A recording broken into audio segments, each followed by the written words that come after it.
అదే RTV app వార్తల్ని క్షణాల్లో చదివే అవకాశం ఉంటుంది. ఒక న్యూస్ పేపర్, ఒక టెలివిజన్ ఛానల్ మీ చేతుల్లో ఎప్పుడూ ఉంటాయి. కాపు సంక్షేమ సేన అధ్యక్ష పదవి నుంచి మాజీ హోంమంత్రి పార్లమెంట్ సభ్యులు చేగుండి హరిరామజోగిగా బయటకు వచ్చారు. ప్రస్తుతం జోగయ్య రాష్ట్రీయ జన సంక్షేమ సేన అనే ఒక కొత్త సంస్థను స్థాపించారు. అసలు కాపు సంక్షేమ సేన నుంచి బయటికి రావాల్సిన కారణం ఏంటి? ఈ కొత్త సంస్థ రాష్ట్రీయ జన సంక్షేమ సేనను స్థాపించడానికి గల కారణం ఏంటో ప్రస్తుతం ఆయన్ని అడిగి తెలుసుకుందాం. మీరు స్థాపించిన కాపు సంక్షేమ సేన నుంచి బయటకు వచ్చి ఎందుకు ఈ రాష్ట్రీయ జన సంక్షేమ సేనను ఎందుకు స్థాపించారు? అంత అవసరం ఏమొచ్చింది? 2018 సంవత్సరంలో అంతకుముందు కాపులకి రిజర్వేషన్ సౌకర్యం కల్పించాలని కోర్టు తునిలో పెద్ద మహాసభ జరిపి ఆందోళన సాగించారు. ఆ రోజుల్లో ముత్తగారు పద్మనాభం గారు. తర్వాత ఆయన ఆ సమస్యని పక్కన పెట్టి రాజీనామా చేసి బయటికి వెళ్ళిపోయారు. ఆ సందర్భంలో కొంతమంది స్నేహితులు మీరు టేకప్ చేసి కాపుల యొక్క రిజర్వేషన్ ఇష్యూలో మీరు పోరాటి సాధిస్తే బాగుంటుంది, ఎందుకంటే కాపుల్లో చాలామంది అంటే ఇంచుమించులో 80% వరకు కూడా పేదవాళ్ళు ఉన్నారు, ఎకనామికల్లీ ఆర్థికంగా వెనుకబడిన వాళ్ళు ఉన్నారు. వాళ్ళందరికీ రిజర్వేషన్ సౌకర్యం అంటే విద్యా ఉద్యోగాల్లో రిజర్వేషన్ సౌకర్యం ఎంతైనా అవసరం. కాబట్టి ఆ పోరాటాన్ని మీరు సాగిస్తే బాగుంటుందని చెప్పేసి నాకు సలహా ఇవ్వటం, ఖాళీగా ఉన్నాను కదా పోనీ ఈ సమస్యను తీసుకుని ముందుకు తీసుకెళ్దామనే ఉద్దేశంతో అప్పుడు కాపు సంక్షేమ సేన అనేటువంటి సంస్థని నేను స్థాపించడం జరిగింది. తర్వాత అనేక రకమైన ఆందోళన చేసాం, నిరాహార దీక్ష కూడా పోయినా ఇదే ఇష్యూ మీద. అంటే కాపులకి రిజర్వేషన్ సౌకర్యం కలగాలి అంటే కాపులు అందరికీ కాదు, కాపుల్లో ఆర్థికంగా వెనుకబడినటువంటి వాళ్ళందరికీ కూడా విద్యా ఉద్యోగాల్లో రిజర్వేషన్ సౌకర్యం కలగాలని ఇతర సమస్యలు కూడా తీసుకుని మేము అనేకమైనటువంటి ఉద్యమాన్ని చేయటం జరిగింది. కొన్ని సాధించగలిగాం, కొన్ని సాధించలేకపోయాం. చివరికి ఈ రిజర్వేషన్ సౌకర్యం విషయంలో అంటే కేంద్ర ప్రభుత్వం ఏదైతే ఎకనామికల్లీ వీకర్ సెక్షన్స్కి ఈడబ్ల్యూఎస్ అంటే ఆర్థికంగా వెనుకబడినటువంటి వారికి 10% రిజర్వేషన్స్ కలగజేశారో దాంట్లో తెలుగుదేశం ప్రభుత్వం చంద్రబాబు నాయుడు గారు ముఖ్యమంత్రిగా ఉన్న రోజుల్లో ఆ 10%లో 5% కాపులకి రిజర్వేషన్ సౌకర్యం కలగజేస్తూ 14వ నెంబర్ చట్టాన్ని తీసుకొచ్చి గవర్నర్ సంతకం అయ్యి కూడా నోటిఫికేషన్ అయ్యి కూడా అమలు జరపకుండా పక్కన పెట్టేశారో ఎవరో జగన్మోహన్ రెడ్డి గారు 5 సంవత్సరాల కాలంలో దాన్ని పక్కన పెట్టేశారు. కాబట్టి అది కొనసాగించాలనేటువంటి ధ్యేయంతో నేను నిరాహార దీక్ష కూడా చేశా. అయినా ప్రభుత్వం ఎటువంటి చర్యలు తీసుకోలేదా.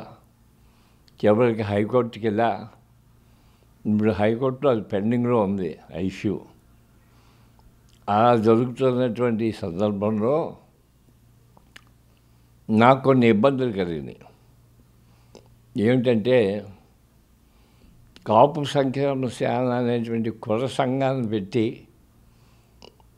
కాపుల యొక్క సంక్షేమ విషయంలో ముందుకు వెళ్ళేటువంటి పరిస్థితుల్లో మేము ఈ సంఘాన్ని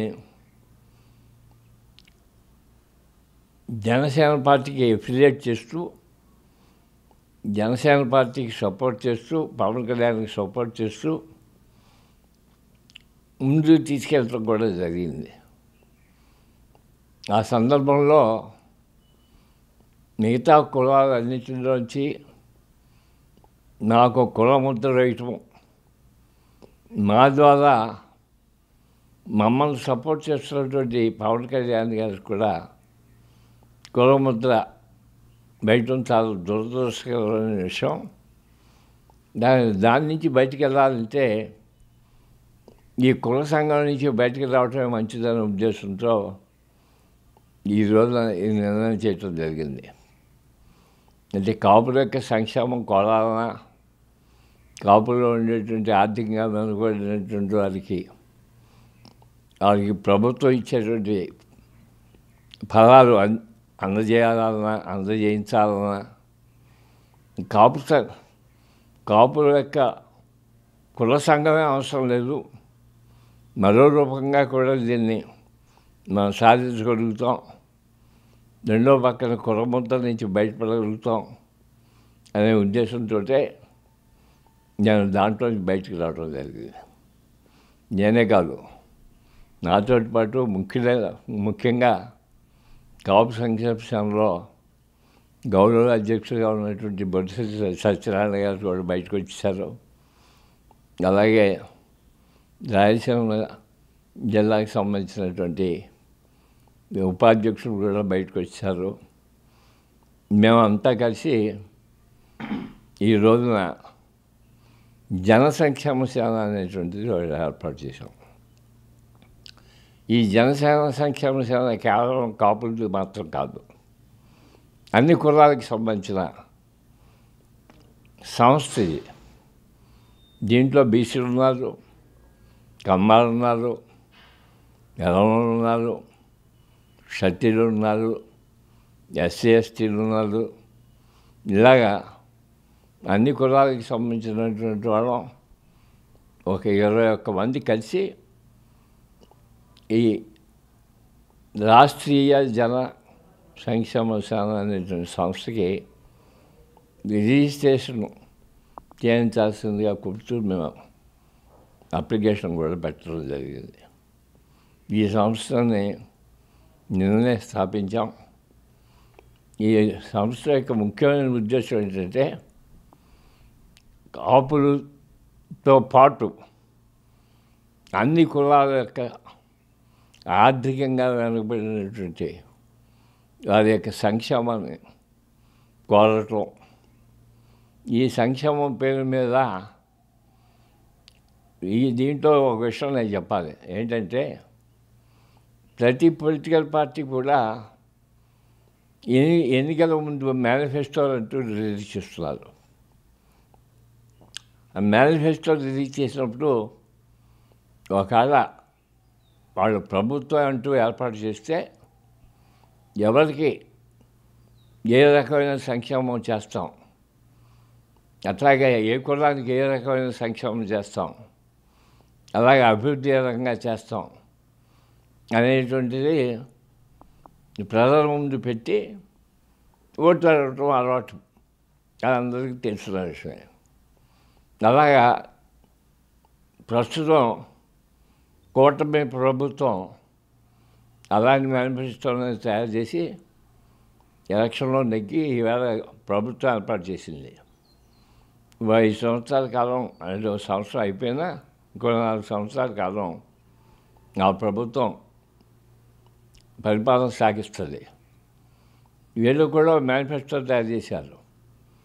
ఈ మేనిఫెస్టోలో కాపులేటి అన్ని కులాలకి కూడా ఆర్థికంగా వెనుకబడిన వారికి పలానా పని చేస్తాం, పలానా సౌకర్యం కల్పిస్తామని చెప్పేసి వాగ్దానాలు చేయటం జరిగింది. అవి ఎంతవరకు చేశారు, ఇంకా ఎంతవరకు చేయాలి, ఇలాంటి సమస్యలన్నింటినీ కూడా తీసుకుని ఒక యాక్షన్ ప్లాన్ తయారు చేసి ప్రజాస్వామికంగా, అంటే పోరాటం చేసి కాదు, వీధి పోరాటాలు చేసి కాదు, ప్రజాస్వామిక పద్ధతుల్లో వాటిని సాధించడానికి వాటి యొక్క ఫలాలని అన్ని కులాలకి సంబంధించినటువంటి పేదవాళ్ళందరికీ అందేటట్టు చేయటం అనేటువంటిది మెయిన్గా పెట్టుకుని ఈ సంస్థను మేము స్థాపించాం. ఆ సంస్థ నిన్న నుంచి ప్రారంభించడం జరిగింది. ముందు మేము ఒక యాక్షన్ ప్లాన్ తయారు చేసుకుని దాని మీద ప్రభుత్వానికి రిప్రజెంట్ చేయడం లేకపోతే మరో రకంగానండి వాటి మీద ఒత్తిడి తీసుకొచ్చి వారు ఇంతవరకు చేస్తున్నారు, కొంతవరకు చేశారు. ఈ సంవత్సరకాలంలో ఇంకా చేయాల్సినవి చాలా ఉన్నాయి. ముఖ్యంగా ఒకటి చెప్తా, ఈ బీసీ కులాలకి 50 సంవత్సరాలు దాటితే వారికి పెన్షన్ సౌకర్యం కలిగిస్తామని చెప్పేసి మేనిఫెస్టోలో చెప్పారు. అది ఇంతవరకు అమలు జరపల. అలాగే కాపులకి చేయాల్సినవి చాలా ఉన్నాయి. కాపు కార్పొరేషన్కి సంవత్సరానికి 3,000 కోట్ల వరకు ఇచ్చి వారికి అవసరమైనటువంటి కార్యక్రమాలని చేస్తామని చెప్పి మేనిఫెస్టోలో పెట్టారు. సంవత్సర కాలం అయినా ఇంతవరకు ₹1 కూడా కార్పొరేషన్కి అందజేయటం జరగదా. ఇలాగా అన్ని కులాలకి ఏదో ఒకటి చేస్తామని చెప్పి కొన్ని చేశారు, ఇంకా కొన్ని చేయాల్సినవి ఉన్నాయి. అలాగే రేషన్ కార్డులు సంబంధించి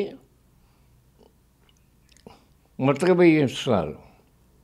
అది ఇంచుమించు 80% మంది ఆ ముతక బియ్యం తెచ్చలేదు, అమ్మేసుకుంటున్నారు. వారికి ఏదో ఒకటి చేయాలి. తెలంగాణలోలాగా సన్న బియ్యం అన్నా ఇవ్వాలి, లేకపోతే వారికి ఏది కావాలంటే అది కొనుక్కోవడానికి ఫైనాన్షియల్గా అంటే నిధుల రూపంలో సహాయం చేయాలి. ఇలాంటివన్నీ ఉన్నాయి ఇష్యూలు.